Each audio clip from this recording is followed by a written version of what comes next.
নমস্কার বন্ধুরা, আমাদের শ্যাডো হান্টিং চ্যানেলের পক্ষ থেকে তোমাদের সবাইকে জানাই আরও একবার স্বাগত। আজকে আরও একটি নতুন গল্প তোমাদের পড়ে শোনাবো। আমার গল্প পড়া তোমাদের ভালো লাগলে চ্যানেলটি সাবস্ক্রাইব করে আমার পাশে থেকো। তো শুরু করা যাক আজকের গল্প। সুনীল গঙ্গোপাধ্যায়ের লেখা ভূত পেতনি। বাসুদেবপুরের হরিহর বাড়ুজ্যে বা শ্রীযুক্ত হরিহর ব্যানার্জির নাম প্রত্যেক ঘরের প্রত্যেকটা লোকের মুখে একেবারে অমৃতের মতো।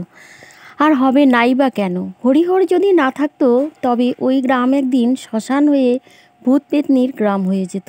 কত লোকের অসুখ বিসুখ হয়, আর হরিহর বাড়ুজ্যে তাদের সারিয়ে তোলে।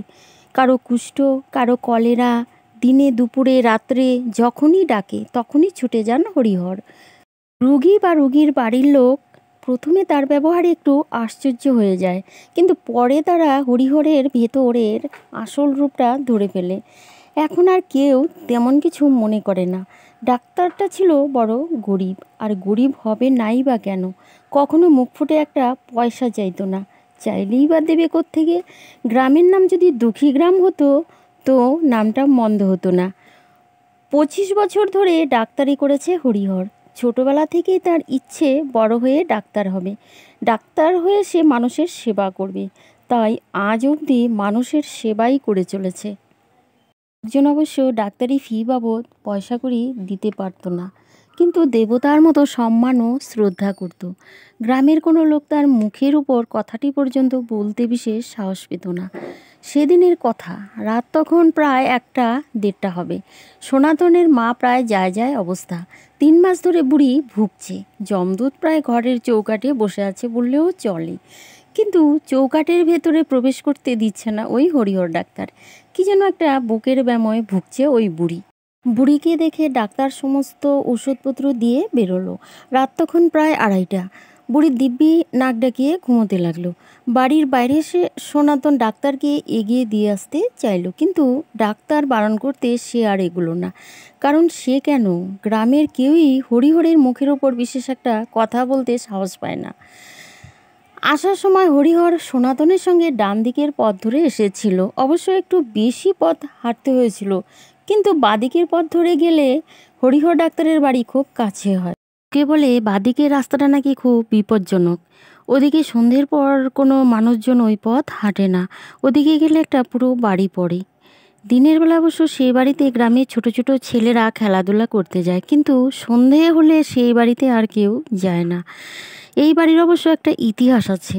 আজ থেকে বেশ কয়েক বছর আগে এই বাড়িতে বাস করত গ্রামের জমিদার। জমিদারের কোনো পুত্র সন্তান ছিল না। জমিদার তার স্ত্রীকে প্রচণ্ড ভালোবাসত। একদিন জমিদারের স্ত্রীর প্রচণ্ড পেটের ব্যামো হয়, কিন্তু তখনকার নিয়ম ছিল কোনো স্ত্রীলোকের ঘরে বা অন্দরমহলে কোনো পুরুষ ঢুকতে পারবে না। তাই জমিদারের স্ত্রী যে সেবিকা ছিল সে যা পারত তাই সেবা শুশ্রূষা করেছিল, কিন্তু কোনো মতেই তাকে বাঁচাতে পারেনি। জমিদার স্ত্রীকে এত ভালোবাসত যে স্ত্রীর মৃতদেহের উপর মাথা রেখে মূর্ছা যায়, আর কোনো দিন তার জ্ঞান আসেনি। সেই থেকে বাড়ি খালি। সবাই বলে রাত্রে ওখানে ভূত পেতনির আড্ডা। এদের জন্য বাদিকে রাস্তা ধরেই হাঁটতে শুরু করলো। দূর থেকে সনাতনের নজরে পড়ল। সে ডাক্তারবাবু ডাক্তারবাবু বলে চেঁচাতে চেঁচাতে হরিহরের সামনে এসে বলল, এ পথ দিয়ে যাবেন না গো বাবা ঠাকুর। কেন, কি হয়েছে? রাতের বেলা এই পথ দিয়ে কেউ যায় না। এই পথ দিয়ে গেলে আপনার বিপদ হতে পারে। ডাক্তার ধমক দিয়ে বলল, দূর, আমার আবার বিপদ? আমার আবার বিপদ কী রে? তুই যা, ও আমি ঠিক চলে যাব। বুঝিস না, এদিক দিয়ে গেলে আমি একটু তাড়াতাড়ি যেতে পারবো। ওদিকে আমার আবার বউ যে আমার জন্য পথ চেয়ে বসে আছে। যা যা। বিশেষ কিছু বলতে সাহস পেল না, শুধু মনে মনে দুর্গা নাম জপ করতে লাগলো। তারপর ভাবলো, দেবতার কি কোনো ক্ষতি হয়? সামনের দিকে তাকালে ধুধু প্রান্তর। চাঁদের আলোয় সবুজ প্রান্তর কেমন যেন কালচে রূপ নিয়েছে। কিছুটা পথ যেতে কে যেন চেঁচিয়ে উঠল, ডাক্তারবাবু, ও ডাক্তারবাবু, আমার সঙ্গে শিগগির একবার চলুন। ডাক্তার দেখলো ধুতি পাঞ্জাবি পরা একটা মাঝবয়স্ক ভদ্রলোক তাকে ডাকছে। ডাক্তার জিজ্ঞাসা করলো, কি ব্যাপার, কি হয়েছে? আমার স্ত্রী ভীষণ শরীর খারাপ, আপনি একবার চলুন। আপনি কি করে জানলেন এত রাতে আমি এ পথ দিয়ে যাব? আমি খবর পেয়েছি যে আপনি রাত্রে গ্রামে রুগী দেখতে এসেছেন। আপনি শিগগির চলুন, নইলে ওকে বাঁচানো যাবে না, বেচারি অনেক দিন ধরে ভুগছে। আপনাকে তো আমি আগে কোনো দিন দেখিনি। আপনি আমাকে না চিনলে কী হবে, আমি আপনাকে ভালো করে চিনি ডাক্তারবাবু। আর দেরি করবেন না, পরে কথা বলবেন, এখন শিগগির চলুন। আপনাকে যেভাবেই হোক আমার স্ত্রীকে ভালো করে তুলতে হবে। যত টাকা লাগে আমি দেব, আমার যথা সর্বস্ব দিয়ে দেব। আরে বাবা, আগে তো গিয়ে দেখি কি হলো। লোকটা ডাক্তারের ব্যাগটা নিয়ে ডাক্তারের আগে আগে যেতে লাগলো। লোকটা গিয়ে ঢুকলো ওই পুরো বাড়িতে। ঘরের মধ্যে ঢুকতে যাবে, ঠিক সেই সময় একটা কালো বেড়াল তার পায়ের সামনে দিয়ে চলে গেল। ডাক্তার অবশ্য প্রথমে একটু ভয় পেয়ে গেছিল, পরে নিজেকে সম্বিত করে লোকটার পেছনে পেছনে রুগীর ঘরে ঢুকলো। রুগীর ঘরটা একেবারে অন্ধকার। ঘরের ভেতরের মধ্যে কেউ কাউকে দেখতে পর্যন্ত পাবে না, এমন অন্ধকার। রুগীর ঘরটা একেবারে অন্ধকার, ঘরের ভেতরের মধ্যে কেউ কাউকে দেখতে পর্যন্ত পাবে না, এমন অন্ধকার। ডাক্তার বলে উঠল, কি গো, আপনাদের ঘরে কি কোনো আলো বা বাতি নেই? আমি রুগী দেখব কি করে? আর নাকি সরে বলল, না ডাক্তারবাবু, আলো ঠালো জ্বালা আমার বউ আবার সহ্য করতে পারে না, আর ওসব অভ্যেস আমাদের অনেক দিন চলে গেছে। লোকটার কথা বলার সুরের পরিবর্তন শুনে কেমন একটা খটকা লাগলো ডাক্তারের। ডাক্তার জিজ্ঞাসা করলো, আলো না হলে রুগীকে দেখব কি করে? লোকটা আবার নাকি সুরে উত্তর দিল, ঠিক আছে, চাঁদের আলো আছে, আমি জানলাগুলো সব খুলে দিচ্ছি, আপনি রুগী দেখুন। এর সঞ্চার হলো। ডাক্তার অবশ্য ভূত পেতনিকে বিশ্বাস করে, তাই ধরে নিল এটা একটা ভূতের বাড়ি, আর এখানে সব ভূত পেতনির আড্ডা। ডাক্তারের মনে প্রচণ্ড ভয় হতে লাগলো। বুঝতে পারলো লোকটা মানুষের রূপ ধরে তাকে ফাঁদে ফেলার জন্য এইভাবে ঠকিয়ে নিয়ে এসেছে। মনে মনে সে রাম নাম জপ করতে লাগলো। জানলা খুলতে ডাক্তার দেখলো যে মানুষটা তাকে পথ দেখিয়ে তার স্ত্রীকে দেখবার জন্য নিয়ে এসেছে, সেটা একটা কঙ্কাল। তার সারা দেহের হাড় গোড় সব লিকলিক করছে, চোখ দুটো যেন জ্বলছে। ডাক্তার ভয় পেয়ে ছোট ছেলের মতো বলতে লাগলো, আমাকে কোথায় নিয়ে নিয়ে এসেছেন? আমি বাড়ি যাব, আমায় ছেড়ে দিন। বলল, বললাম তো যত টাকা লাগে আমি দেব, আগে আমার স্ত্রীকে ভালো করে তবে যাবেন। তার স্ত্রীর শরীরে চাদরটা তুলতেই দেখা গেল তার সারা শরীরটা কঙ্কালের মতো, চোখ দিয়ে যেন আগুনের ছটা বেরোচ্ছে। ডাক্তার ভয় পেয়ে গেল, প্রচণ্ড ভয় পেল, মূর্ছা যাওয়ার মতো অবস্থা হলো তার।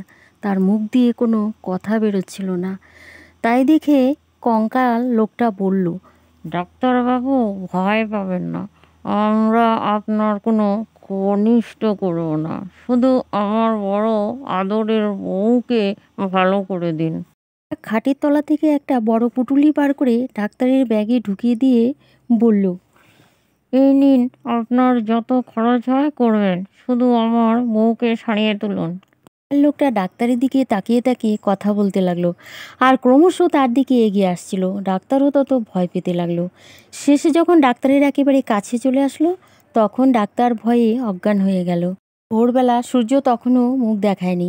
ডাক্তারের জ্ঞান ফিরল। সে দেখতে পেল কোনো এক ভাগাড়ে শুয়ে আছে, নোংরা আবর্জনার মধ্যে। পাশে কতগুলো কুকুর নোংরা আবর্জনা গিলছে। তার মনে ভাসতে লাগলো যে সে কাল রাত থেকে বাড়ির বাইরে, তার বউ ঘরে একা সারা রাত দুশ্চিন্তার মধ্যে রাত কাটিয়েছে। সারা গায়ে নোংরা লেগে রয়েছে। তাড়াহুড়ো করে উঠে পড়ে সে বাড়ির পথে রওনা হলো। সঙ্গে নিল পুঁটুলি ভরা ব্যাগটা। সারা রাত বউ তার জন্য অপেক্ষা করে বসেছিল, একটুকু ঘুমোতে পারেনি সে। স্বামী ঘরে ঢুকতে জিজ্ঞাসা করল, কোথায় গেছিলে? তোমার এমন অবস্থা হলো কেন? তোমার জামা কাপড়ে এত নোংরা, এত ময়লা লাগলো কি করে?